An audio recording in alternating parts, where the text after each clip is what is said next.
ಬದಲಾವಣೆ ಆಗ್ತಾರೆ, ಮುಂದಿನ ಮುಖ್ಯಮಂತ್ರಿ ಸತೀಶ್ ಜಾರಕಿಹೊಳಿ ಆಗ್ತಾರೆ ಅನ್ನೋ ಚರ್ಚೆಗಳು ಅಭಿಯಾನ ಕೂಡ ಸ್ಟಾರ್ಟ್ ಆಗಿರುತ್ತೆ.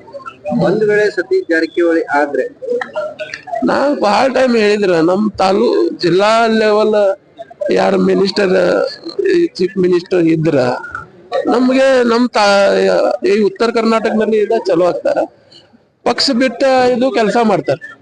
ಅದ ಕಾರಣ ನಮ್ ಸಮೀಪ ಚೀಫ್ ಮಿನಿಸ್ಟರ್ ಆಗಿದ್ರ ಬಹಳ ಚಲೋ ಅದಾರ. ಮತ್ತ ಇವರು ಸಾಹೇಬ್ ಇವರು ರೇಸ್ ನಲ್ಲಿ ಅದಾರ, ಇವ್ರಿಗೆ ಸಿಗಬಹುದು ಅಂತ ಅದ ಏನ್ ಪ್ರಾಬ್ಲಮ್ ಇಲ್ಲ. ಯಾಕಂದ್ರೆ ನಮ್ ಸಮೀಪ ಮನ್ಸೆ ಖುಷಿ ಆಗ್ತದೆ. ಅಭಿವೃದ್ಧಿ ಆಗುತ್ತೆ ಅಂತ ಬಹಳ ಹಿಂದುಳಿದ ತಾಲೂಕು ಕಲಾಪುರ, ಬಹಳ ಹಿಂದುಳಿದ ಕಲಾಪುರ ಅಭಿವೃದ್ಧಿ ಆಗುತ್ತೆ ಅಂತ ಆಗ್ಬಹುದು. ಯಾಕಂದ್ರೆ ಇವ್ರು ಎಲ್ಲಾ ಗೊತ್ತಿದ್ದಾರೆ ಸಮೀಪ, ಈಗ ಶೇಜಾರಿ ನೇಬರಿಂಗ್ ಅಂತ ಹೇಳ್ತಾರಲ್ಲ, ಇವರು ಬೆಳಗಾಂನಲ್ಲಿ ಕೆಲಸ ಮಾಡ್ತಾರೆ.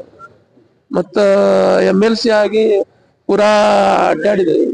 ಫಸ್ಟ್ ಒಂದು 93 to 99 ಗ್ರಾಮ ಪಂಚಾಯತ್ ಸದಸ್ಯ ಇತ್ತು. ಆ ಟೈಮ್ ನಲ್ಲಿ ಇವರು ಈ ಕ್ಷೇತ್ರ ಎಲ್ಲ ನೋಡಿದೆ. ಸತೀಶ್ ಜಾರಕಿಹೊಳಿ ಸಿಎಂ ಆದ್ರೆ ನಿಮ್ ಬೆಂಬಲ ಇರುತ್ತೆ? ಬೆಂಬಲ ಅಂದ್ರೆ ಇದು ಬೆಂಬಲ ಅಂದ್ರ ನಮ್ ಪಾರ್ಟಿದಿಂದ ಬೆಂಬಲ ಯಾರು ಕೊಡಂಗಿಲ್ಲ. ಅದ 136 ಸೀಟ್ ಇವ್ರಿಗೆ ಆಲ್ರೆಡಿ ಅದಾರ. ಇದು ಏನ ಬ್ಯಾರೆ ರಾಜಕೀಯ ಏನ್ ಆಗಂಗಿಲ್ಲ ಅಲ್ಲಿ. ಪಕ್ಕ ಏನ್ ಪ್ರಾಬ್ಲಮ್? ವೈಯಕ್ತಿಕ ಅದ, ಏನ್ ಅದ ಏನ್ ಪ್ರಾಬ್ಲಮ್?